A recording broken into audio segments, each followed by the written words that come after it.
Every cell in the body contains the entire genome. However, not all genes are expressed in every cell all of the time.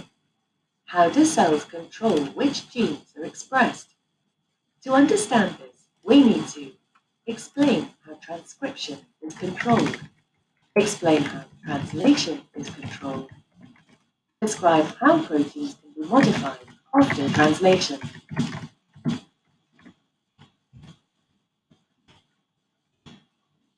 Many factors affect the transcription of DNA, including the structure of DNA itself. In eukaryotic cells, DNA is wrapped around proteins called histones so that it can be packed into the nucleus. Some parts of DNA will be more tightly packed than others. The proteins involved in transcription can reach the genes in loosely packed parts of DNA, but not the genes in the more tightly packed DNA. How tightly the DNA is bound to the histones is affected by acetylation and methylation. When acetyl groups are added to histones, they become less positively charged, and so are less attracted to the negatively charged DNA, allowing genes to be transcribed. When methyl groups are added to cytosine bases in DNA, the DNA becomes more tightly packed, and genes cannot be transcribed.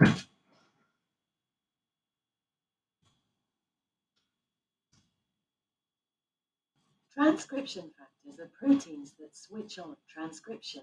They move from the cytoplasm into the nucleus and bind to a specific base sequence in the DNA, switching on transcription of that region.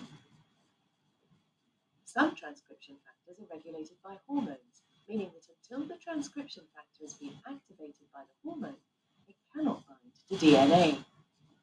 Hormones like estrogen are lipid soluble and so easily pass through the cell membrane. Once inside the cell, estrogen binds to a receptor site on a transcription factor, changing the shape of the molecule and activating the DNA binding site.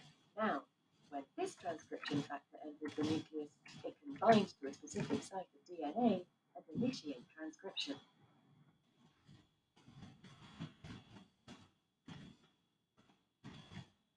The process of transcription produces an RNA molecule from the gene to be expressed. This RNA is called pre-mRNA. Before it can bind to a ribosome and undergo translation, the pre-mRNA is modified. A cap and tail of adenine molecules are added to the pre-mRNA to stabilize it.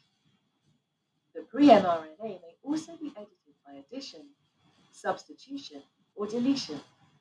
This has the same effect as point mutation and can produce different proteins from the identical strands of pre-mRNA.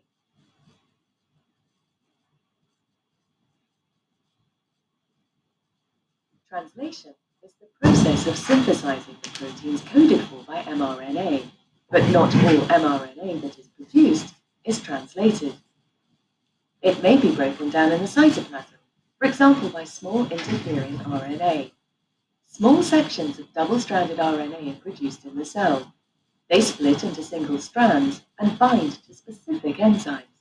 The single strand of small interfering RNA will attract complementary sections of mRNA. Once bound to the small interfering RNA, the mRNA will be broken down by the enzyme.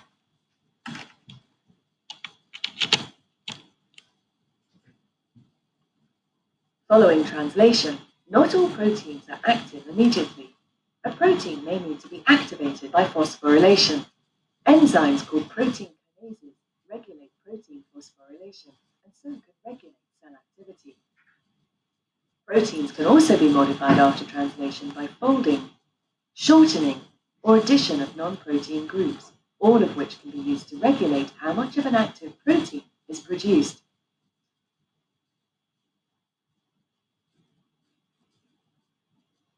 There are many different ways that a cell can control gene expression, including controlling transcription and translation.